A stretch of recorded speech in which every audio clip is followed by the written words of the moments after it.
प्राणाचं दान दिलं त्यानं, वसाडाचं रान झालं जी.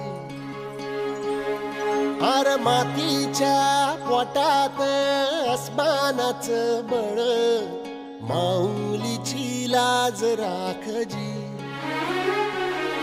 या विनमिन त्या दिव्याला तू साकड घाल, या तळ